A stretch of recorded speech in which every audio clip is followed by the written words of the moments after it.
Good afternoon. A bipartisan plan to bring better jobs to New Mexico is getting some traction in Santa Fe. It's a bill that would give companies that create high-paying jobs a tax break if they stay. News 13's Alex Goldsmith is live in Santa Fe with the story.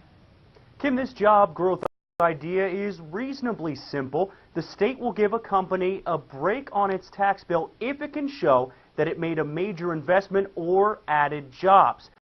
And we're not talking about minimum wage jobs. To qualify for the credit, businesses in or around the state's biggest cities would need to invest $5 million in the area or prove they've added at least 10 workers to the payroll.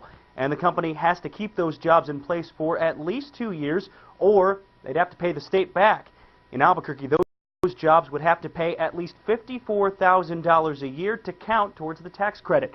It's a different approach than we've seen. In 2009, Schott Solar got $16 million in state incentives to bring hundreds of jobs to Albuquerque.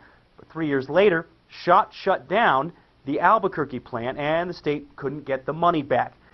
Meanwhile, the state is still looking to reap the biggest rewards from hundreds of millions of dollars invested in the spaceport.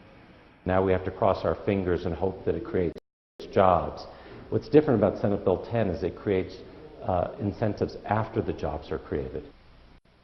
The bill is being sponsored by a Democrat and a Republican, and it's already starting to pick up a little bit of steam here at the Roundhouse. Last night, it cleared its first committee with unanimous support. Back to you. Okay, thanks, Alex. Now, a study of the bill concluded it would cost the state about $3 million. Utah has a similar incentive in place.